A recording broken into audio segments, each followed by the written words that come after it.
Is it visible? Yes. Okay.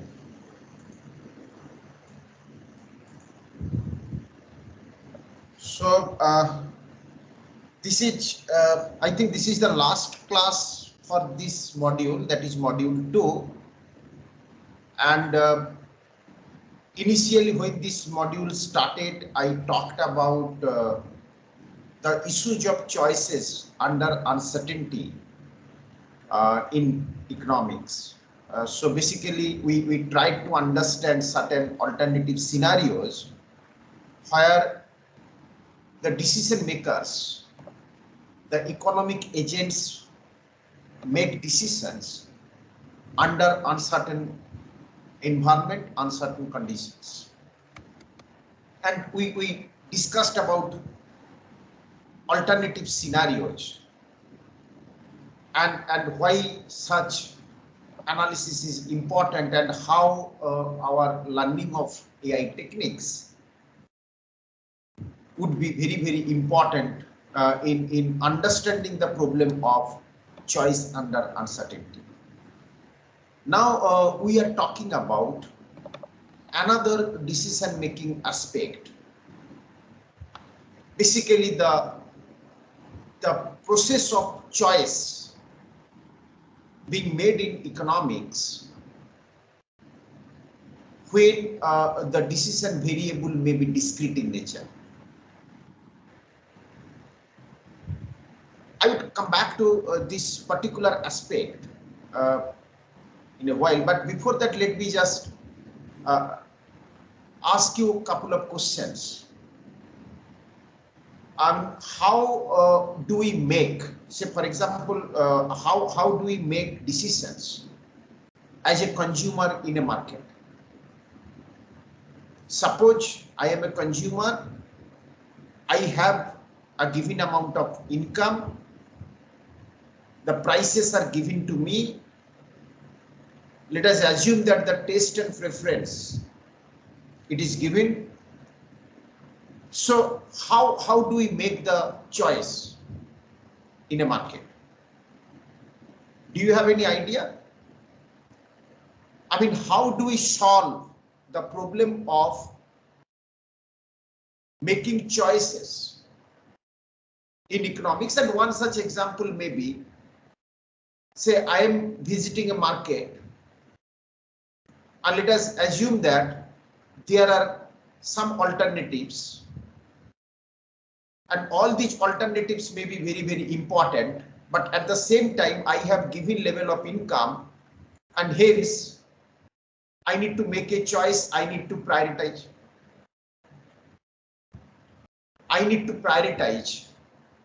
The choice in terms of alternatives. So how do we make the choice? I mean, do you have any idea? I mean, some of you might have done some courses in economics.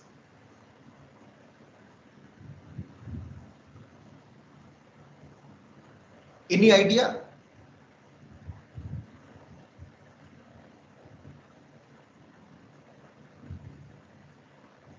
Okay. Basically, what we do, Ritesh, are you there? Ritesh?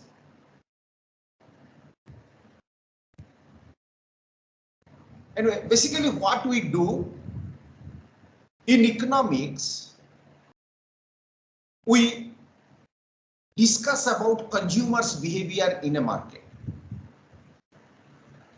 And we assume that the objective of the consumer is to maximize utility subject to the budget constraint. And if income is, say for example, M, and there are two commodities, say X and Y, let us assume that price of X is PX and price of Y is PY.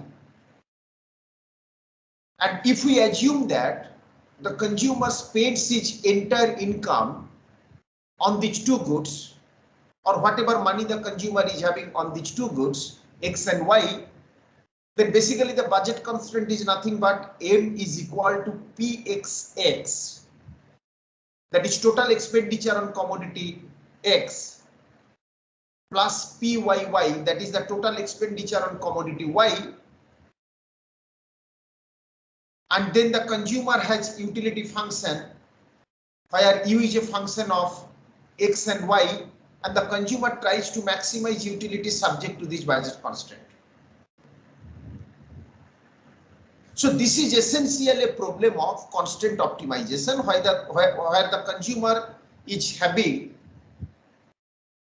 the budget line, and given this budget line, the consumer tries to attain the highest possible indifference curve, which is represented by this utility function U is equal to function of X and Y.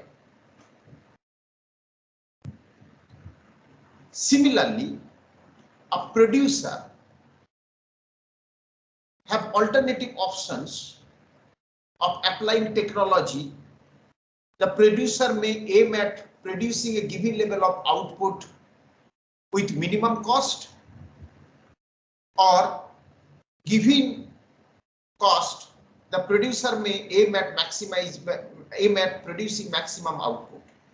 So there are alternative models in theory of production that we discuss in economics, where the objective may be to maximize output subject to the cost constraint, or minimize cost subject to the given level of output. So like that, there are alternative models in economics under different circumstances we discuss. Like as I said, I mean, utility maximization subject to the budget constraint, that basically we analyze that when we talk about decisions by consumers, purchase decisions by consumers, to be very specific, in markets. How do the consumers make decision in terms of what commodity to buy and how much to buy? Similarly, when I talk about output maximization subject to the cost constraint, or cost minimization subject to a given level of output, I basically talk about how do the producers make decisions in respect of how much of capital and labor to be applied in the production process. Now, in general, what happens?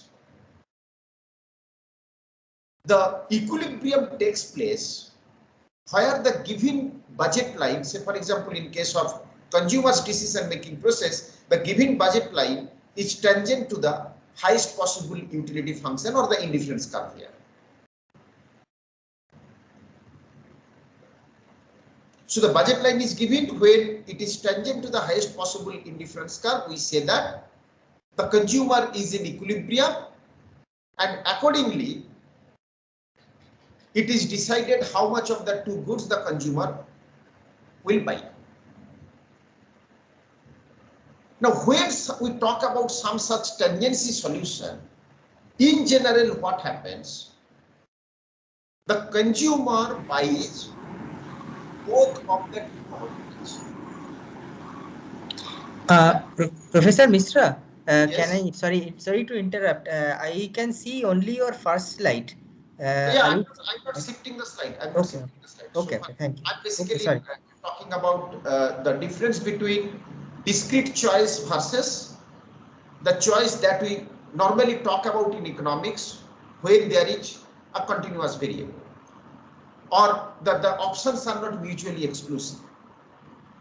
Okay, so in case of say consumers' decision making subject to the budget constraint, we basically talk about two goods, and in general the solution that we arrive at, we see that the consumer can buy both the commodities with certain combinations.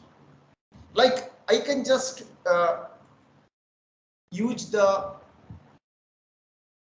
whiteboard here.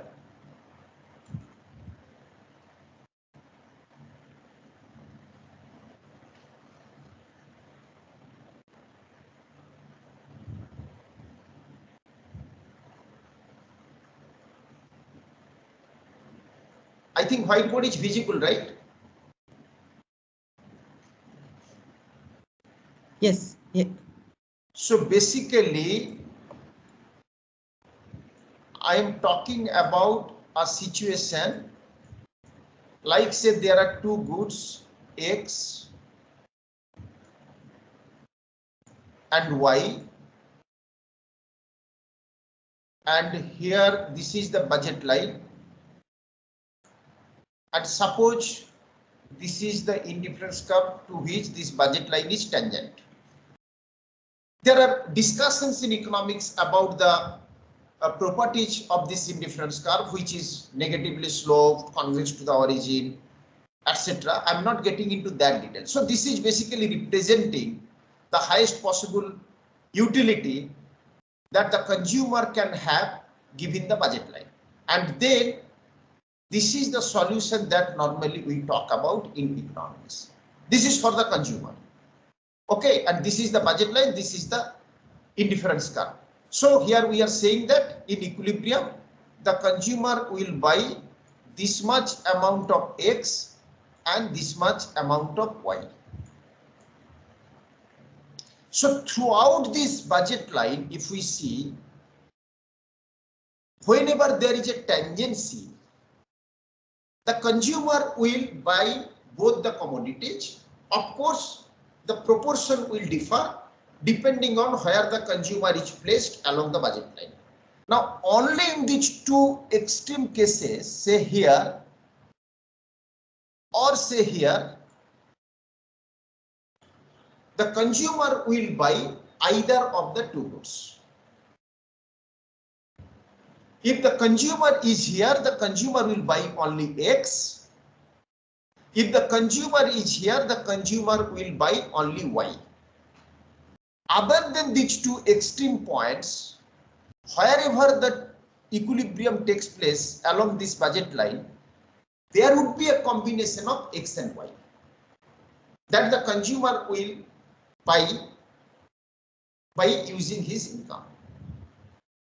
Similarly, in case of production, what we say, suppose the objective is to produce the output with minimum cost of production, and suppose this is the output, say Q, that the producer is interested to produce. Now what we are saying, the producer can produce this amount of output being here, that is at the point of tangency. The producer can produce the same amount of output being here also, but because the cost is minimum here, so obviously the producer will be here. These are the iso cost line. And what are there in the two axes? In horizontal axis, we are basically measuring labor, and in vertical axis, we are basically measuring capital.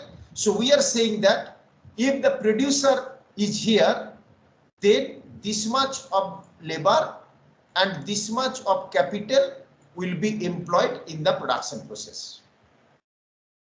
So here also what is happening, the producer is applying both labor and capital in the production process.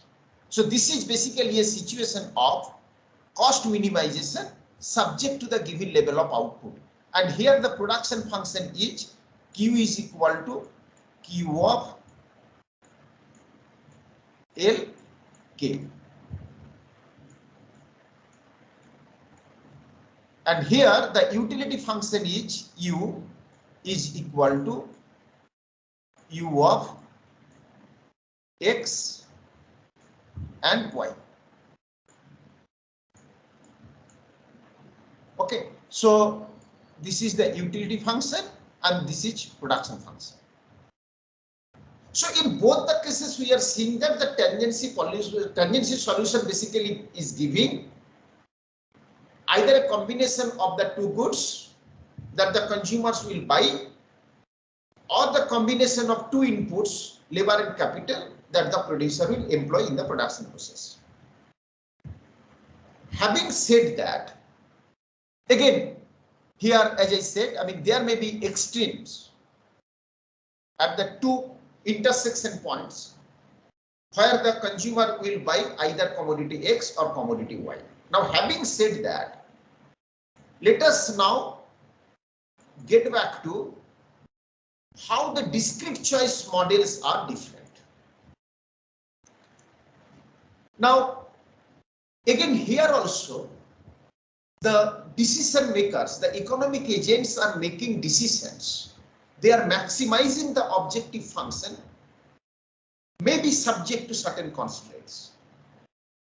But the difference is the choice that is being made by the economic agents is often based on mutually exclusive alternatives. Means choice of one excludes the others. Say for example, if there are three crops, crop X, crop Y and crop Z that a farmer can cultivate in a particular piece of land at a particular point of time. Now there are two alternatives. Either the farmer will distribute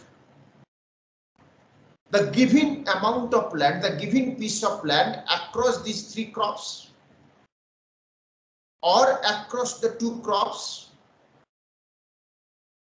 Okay. Or the farmer can cultivate only one crop. Now, if the farmer decides that only one crop will be cultivated, say for example crop X, then obviously the possibility of cultivation of the other two crops, that is ruled out. So if the farmer decides that in entire piece of land only one crop would be cultivated, the possibility of cultivation of the other two crops, that is ruled out.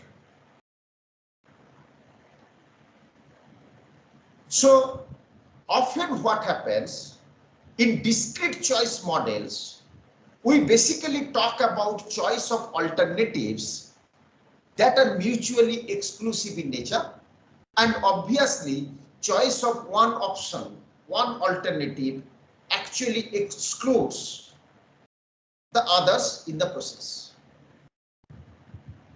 But at the same time, the discrete choice models basically deals with random environment. And the discrete choice models may also be very, very situation specific.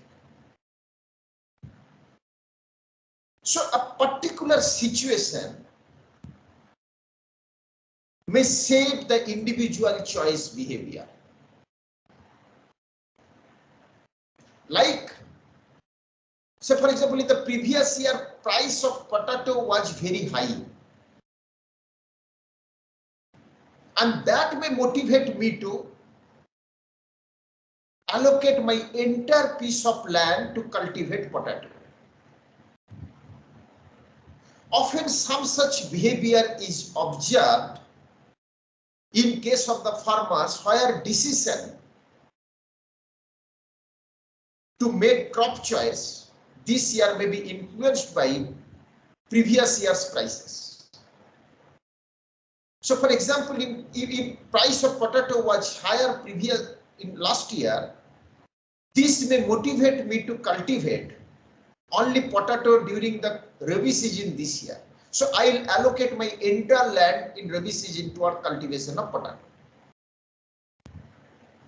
On the other hand, if the climatic conditions were not very conducive, potato price was not very stable last year, then I may think of going for crop diversification, and the same piece of land now may be distributed among the three crops that I talked about, say X, Y, Z.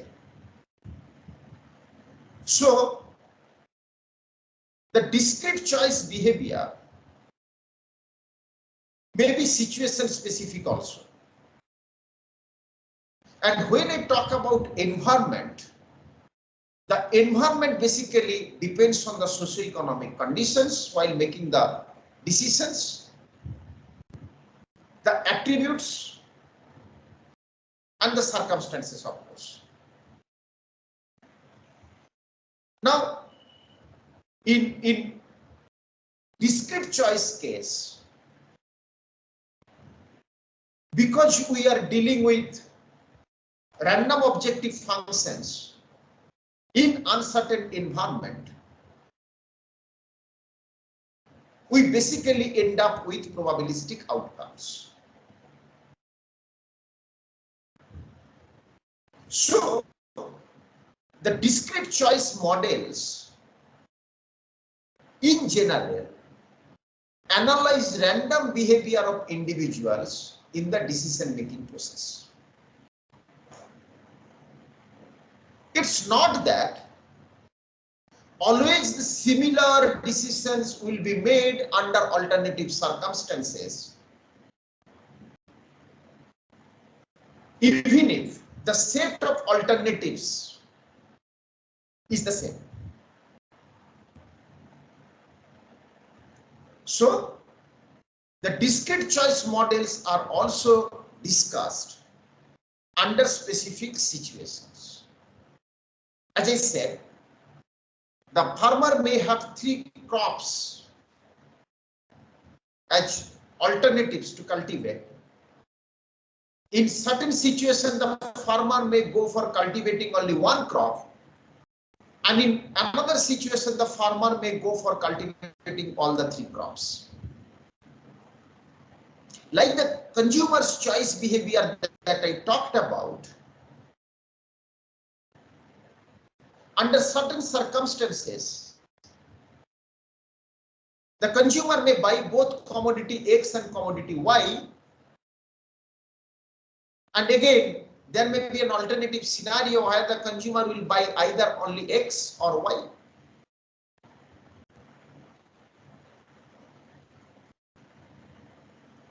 Now, when we are talking about mutually exclusive alternatives, this is very, very important in fact in economics. Let me just give you an example of certain alternatives. Suppose a firm is interested to enter into a market.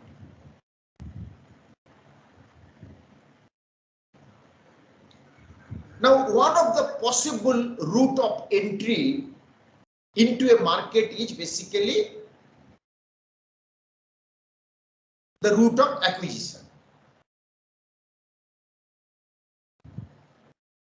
A firm can buy the controlling stake of one of the existing firms, and in the process, this new firm can enter into the market. Or the firm can also go for greenfield investment, setting the production system, the production setup on its own. The firm can make investments, set the productions, make the production arrangements, and can enter into the market. What we basically talk about in respect of greenfield investment. The third possibility may be to have a joint venture. Now let us talk about the route of acquisition.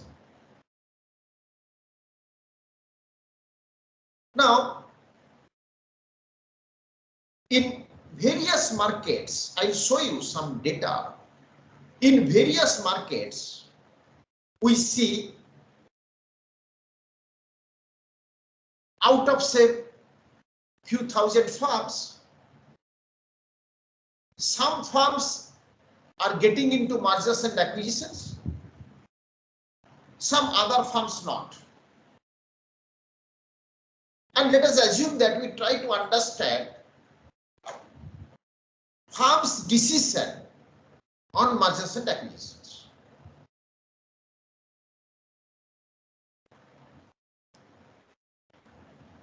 In many cases, if there are alternatives, in many cases people go for or may go for estimating even multinomial logic or probability. I'll get back to what is meant by that.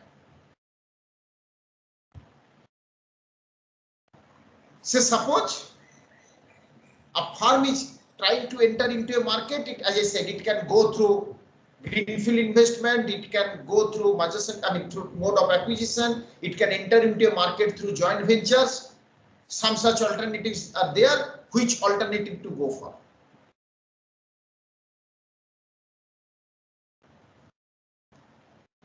An alternative scenario may be identifying the factors that influence the decisions of mergers and acquisitions. And when I say this, I'm basically talking about mergers and acquisitions. In this case, I'm basically talking about out of several alternatives. Greenfield investment versus joint venture versus mergers and acquisitions, like that. And when I'm talking about this one, identifying factors influencing decisions of mergers and acquisitions, I'm basically talking about mergers and acquisitions decisions are made and what are the driving forces. So out of say 100 firms or few hundred firms, some firms have been engaged in mergers and acquisitions, some firms have not been.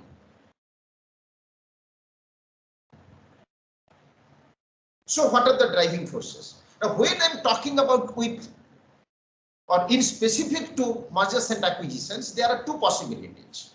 I can understand this. Either I can see only the incidence of mergers and acquisitions, that whether a particular firm has been engaged in mergers and acquisitions at all.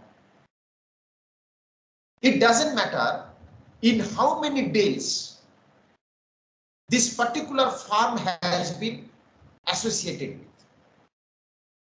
So if it has been associated with mergers and acquisitions, the variable dependent variable here will take value 1 and 0 otherwise. When we are basically talking about the incidence, then mergers and acquisitions, this particular decision variable is a binary variable. And here basically what we do, we estimate binary logic or probability. But an alternative scenario may be when we try to understand the extent of mergers and acquisitions. Now suppose out of 100 firms, 60 firms have been engaged in mergers and acquisitions, but the number of mergers and acquisitions these firms have been engaged with may differ. A particular firm may be engaged only in one deal, and there may be some other firms that have been engaged in a few deals. Now, in many cases, what happens? We simply count the number of deals and we define it as a count data model.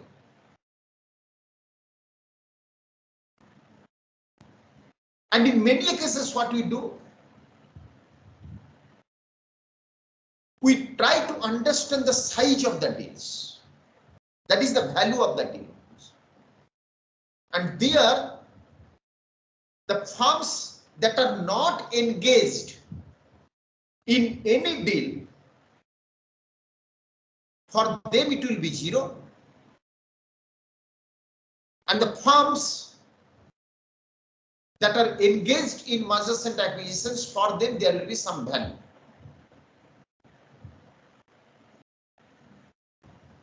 So these are basically sensor regression models that we talk about in some such cases. If we are only talking about the number of deals, we are talking about the count data model. If you are talking about the value of the deals, we are talking about, say for example, Tobit model. Now I'll not discuss in detail about these econometric models, but definitely in this class I'll be talking about certain alternative scenarios. Here I talked about regression models for analyzing mergers and acquisitions. And the dependent variable is not continuous throughout. Rather, the dependent variable may be discrete. One possibility is, say I have three alternatives to enter into a market through the route of acquisitions, through greenfield investment, through joint ventures, right? Another possibility is I have decided that I'll go for mergers and acquisition, but at the same time some firms have not been. So we may analyze why some firms are preferring mergers and acquisitions and some others are not. So from firm's perspective, this decision is binary, either to get into a merger or acquisition or not. And when the firm gets into a merger or an acquisition, we can now think of understanding the size of the deal, or in how many mergers and acquisitions a particular firm has been engaged with. So when we are talking about how many deals a firm has been engaged with, then basically I get some discrete numbers. They are basically the decision variable, that is the dependent variable here. It takes some discrete numbers. And remember one more important aspect, say out of 100 firms, if some firms are not engaged with any deal, for them the value will be 0. Now, again, in terms of incidence versus extent, the second possibility is basically I can try to understand the size of the deal, means the value of the deal here. Because let us just think of a case, two firms, both may be engaged with mergers and acquisitions, but the size of the deal, the value of the deal may be less in one case as compared to other. If we are defining simply as a binary variable, then in both the cases it will take the value 1. So out of 100 firms, if 60 firms are engaged in any merger or acquisition, for all these 60 firms, the dependent variable will take the value 1. The decision variable will take the value 1. But again, the extent may vary across these 60 firms. And that we capture in extent of, say, M&As. So this is one specific example from economics. Another specific example from economics may be, I'll again get back to what examples I had shown you in my earlier classes, that is in module 1. If you can recall, I was talking about alternative technology strategies by the firms. Say, for example, a firm needs to improve its technology base. There are alternatives. The firm can develop the technology on its own through in-house R&D. The firm can buy the technology from others, right? The firm can get the technology by transferring some equity to the firm which is holding this technology. Again, there are alternatives. And here also, the choice that this particular firm makes may be mutually exclusive, particularly when the technologies are substitutes.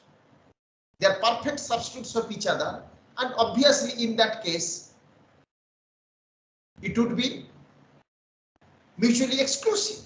But in some cases, this may not be entirely mutually exclusive. Say, for example, when there is a complementarity, like I want to carry out in-house R&D, and for that I need some foreign equipments to be purchased. So what is happening? Some part of technology I am buying from abroad, I'm importing some part of technology, and using that I'm developing some technology on my own. So here we are seeing some degree of complementarity between the two. There are analyses, many research papers in economics, basically to understand whether in-house R&D and technology purchase, they are mutually exclusive, means they are substitutes of each other.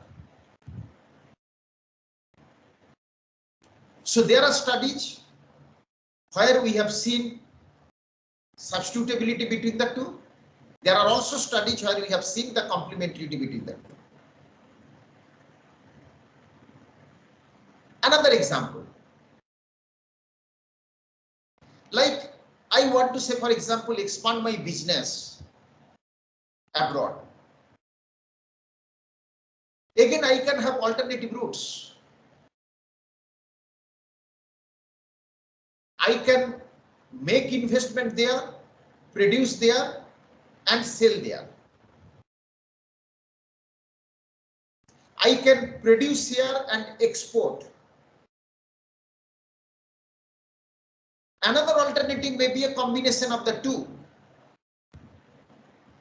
I can make investment in another country, produce the output there,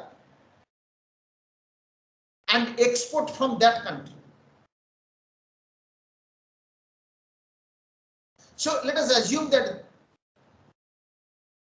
I am in country A and I want to expand my market in country C. So what I can do? I can produce the output in country A and I can straight away export to country C. Second possibility, I can invest in country C, produce there and sell. Third possibility is I can invest in country B, produce the output there and export to country C from there.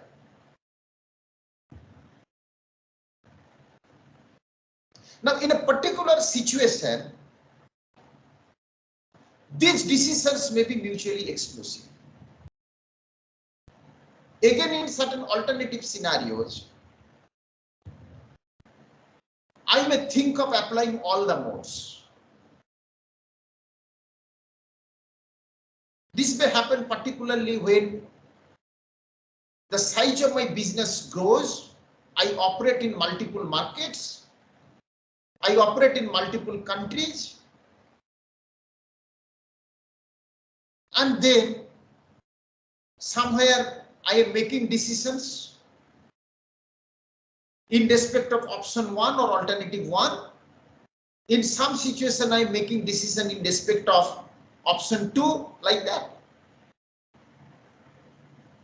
So the understanding of discrete choice models in economics, it is largely situation specific. And as I said, I just gave the very first example, consumers' decision making process in market in respect of buying two goods X and Y. As we saw, I mean, when there is a tendency, we are seeing that the consumer will buy both the commodities, though the combination of the two in respect of their proportion, their share, it may vary. And when there is a corner solution, basically we are talking about either of the two point of intersection, then there basically the consumer is buying one of the two goods.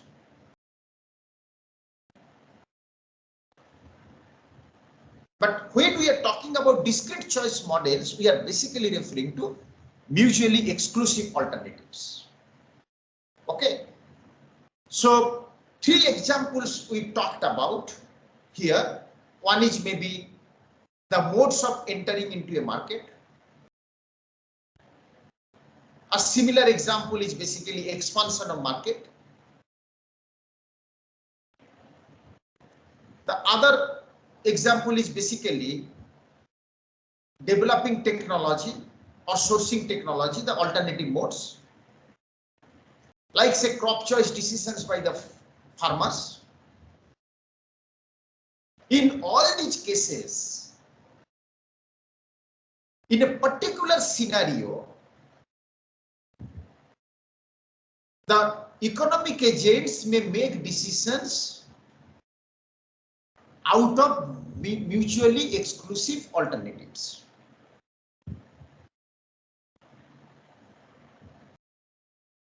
But at the same time, it is important to note that these decision-making processes may be very much situation specific. Again, at the same time, we may also see that we can understand in fact these decision making processes from multiple angles. Like here, one example that I talked about, incidence versus extent. Now let us get back to certain alternative situations in respect of discrete choice models. When the dependent variable is taking only 2 values, either 0 or 1, here the decision is binary. There are many situations where we cannot opt for more than one at a particular point of time. Say for example, at a particular point of time, with the given income, I can buy either X or Y. So suppose there are two goods X and Y. Price per unit of X is say for example 10 rupees and price per unit of Y is say for example 8 rupees. Let us assume that they are not divisible. And I have only 10 rupees with me, then I'll have to buy either X or Y. I cannot buy both.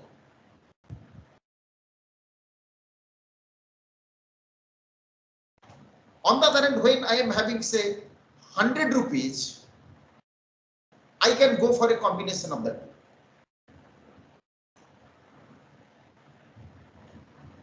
Similarly, So for example, at a particular point of time, a student has got options of getting admitted in say 5 different colleges. And we know that the student cannot be admitted into all the 5 colleges. The student can be admitted only in one college. So if the student opts for college A, then other 4 available options are automatically excluded. Here what is happening, these options are actually strictly mutually exclusive.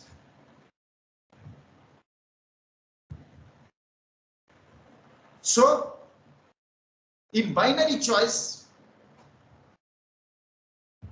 there are only 2 options.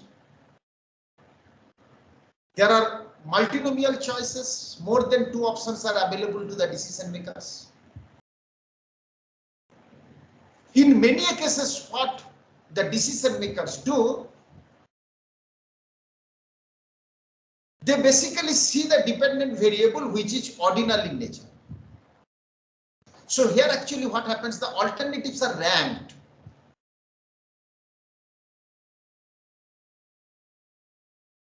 Again, there may be some situations where there is no observation for some part of the distribution, some part of the data set. It may result in a corner solution that I talked about.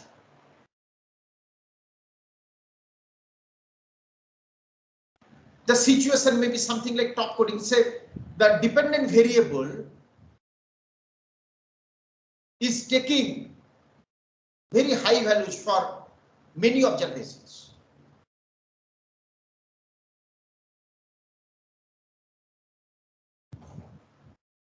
Or maybe some situation, say for example, certain experiment is going on. For some researchers, the experiment is over, but for some it is going on. So for those it is going on, for them there is no value because the experiment is yet to be over. So basically what we see observations for some part of the data set. And for the rest, there is no data or it is 0. And count data, as I talked about, basically we see in many cases non-negative integer values of the dependent variable. Now what happens in economics, there are theoretical discussions and also there are empirical discussions. There are very standard theories, models in economics with application of mathematics, advanced level mathematics even, to discuss about the discrete choice models. At the same time, in many cases we discuss some such models empirically. And here there are certain alternatives that we can discuss about. Like say when I talk about binary choice situation, then we may estimate linear probability model, logistic regression model, or probit model. In many statistical packages, we have all these options. In most of the statistical packages, in fact. More than 2 choices, we can think of estimating multinomial logic model, multinomial probit model. A related model in this case may be nested logic model. Again, I'm not going to discuss about the details about estimation process of these models. As I said, there are statistical packages. You can see those statistical packages and you can try for estimating some such models using a data set. Now, if we are talking about the dependent variable which is ordered, ranked, then we can think of estimating ordered logic model or ordered probing model. Then, as I said, there may be a situation of corner solution with some zeros, and then following that there may be a normal distribution after the zeros. We can think of estimating Tobit model. We may have a situation where we have unobserved variable beyond the limit. We can think of estimating truncated model. Like when the variable is having count data, we can think of estimating quasi-regression model or negative binomial regression model. What essentially I'm trying to say here is that empirically there are alternative models of understanding some such scenarios, of analyzing some such discrete choice decisions. We do that.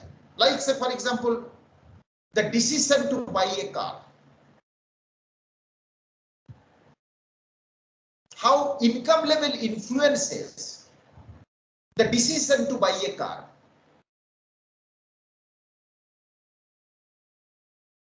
We can estimate a logic model here because either I decide to buy a car or I don't decide to buy a car. And whether it depends on my level of income. Now the probability of buying a car, we know it is very less.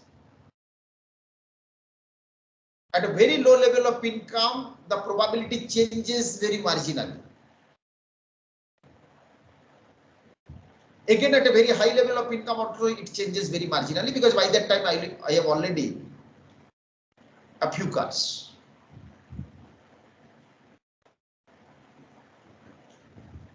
I think many of you have come across logistic regression models.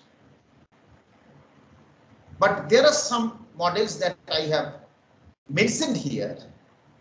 One can think of estimating some such models when we try to understand the discrete choice decisions empirically. At the same time, Professor Mitra has already talked about estimation of discrete choice models using AI techniques. So you can be in a position to make a comparison between the two sets of alternatives, alternative techniques. But essentially here what I'm saying is that in economics often we make some such, we discuss about some such decision making models where the alternatives may be strictly mutually exclusive, where the alternatives may be mutually exclusive under certain circumstances, and third, where the alternatives may not be mutually exclusive at all. So it is contextual, and depending on context, you can hypothesize a particular relationship between the dependent variable and the independent variables, and accordingly you can think of which model to estimate. But in practice, what we do in many cases, we estimate a combination of models. Like,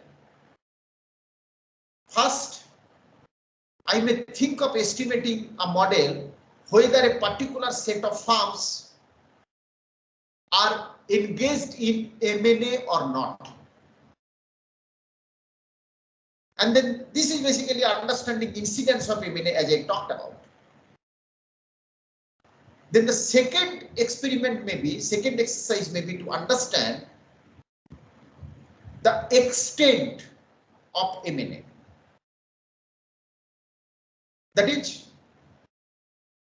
out of 100 firms, as I said, maybe 60 are involved in M&A. Then the size of the deals may vary across the firms.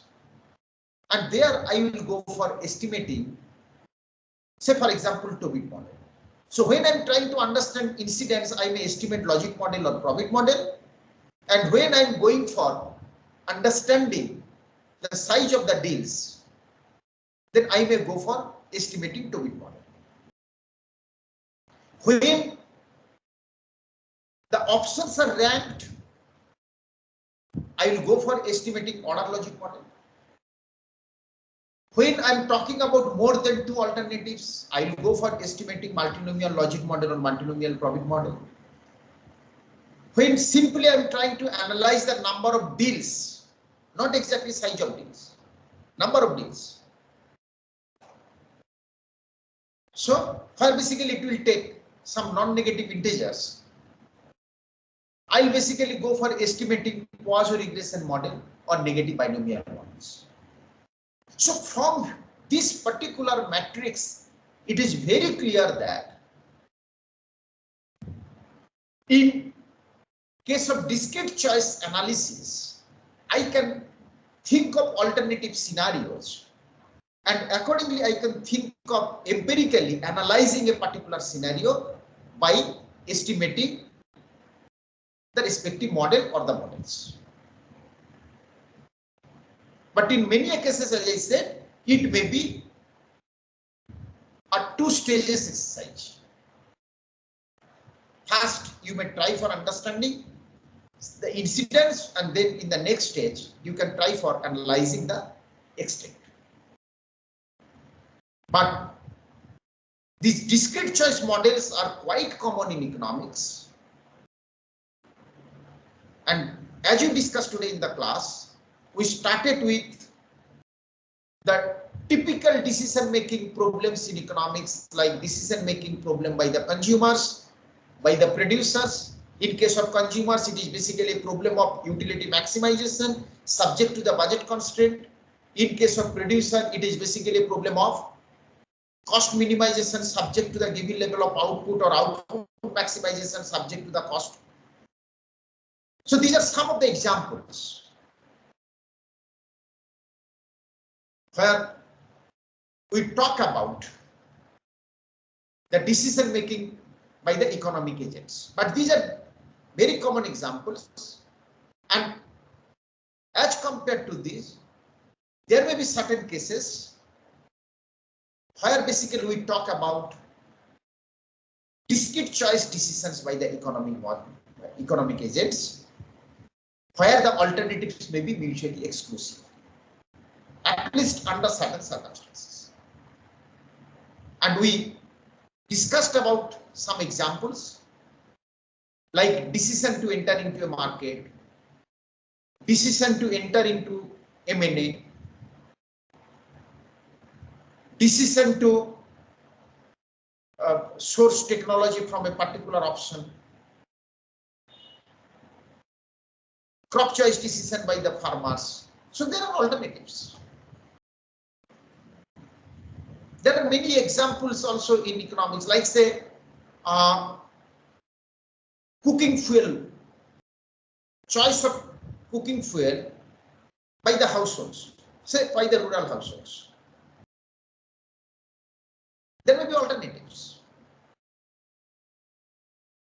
like choice of energy in lighting a house. There may be alternatives. So in some cases, we may see that some households are going for a combination of various alternatives. Some households are going for one of the alternatives. Okay, so it is contextual. And accordingly, we need to decide which model to go for. And I will end this class with one example. I'll just quickly share this data set with you.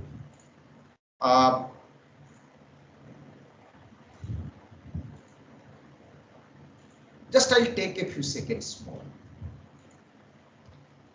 This is basically a data set on different variables. Okay, you can see market share, then market size, then say profitability, advertising expenditure, etc. And here, say for example, if I see the variable export, I can see many zeros here. Many zeros are there, you can see.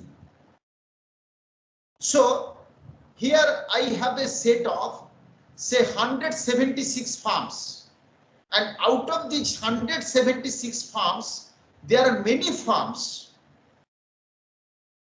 that don't export or that didn't export in that particular year.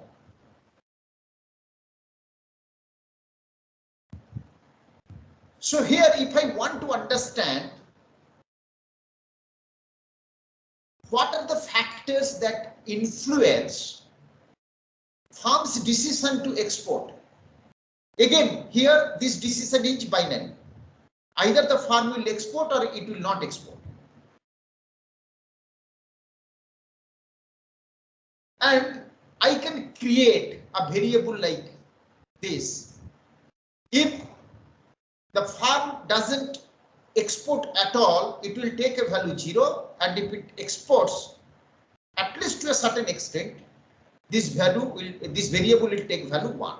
And like that, we can have a combination of 0 and 1 across the farms, depending on whether the farm is exporting or not. So one model that I can estimate is a binary model, like binary logit or binary probit, where this variable will take 0 or 1. At the same time, this will basically explain the incidence of export by the farms. And if I want to analyze the extent of exports by the farms, so basically we can think of the variations in the extent of exports. So there is one variation, export versus no export. Another variation is within exports. So we can think of estimating or analyzing this particular behavior by the farms or particular decision by the farms in two ways. So here the decision is binary and it is exclusive, mutually exclusive. Either the farm will export or it will not export. But again, this decision to export or not to export, it may be very much situation specific, in the sense that this data set may be true in a particular year, and when I change the year, it may be in other way. So the farm that is not exporting today may be exporting tomorrow. But today itself, the decision is mutually exclusive.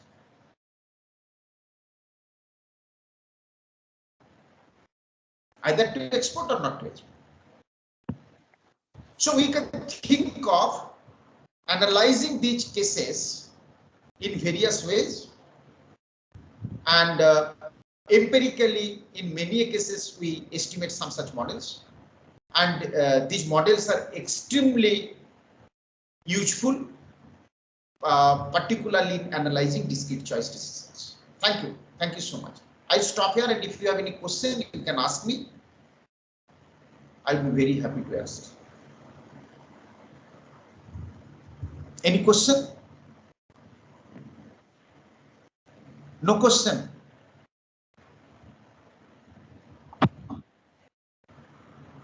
Hello?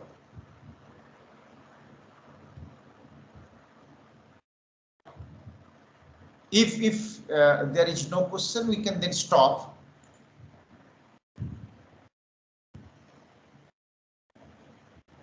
So, Professor Mitra,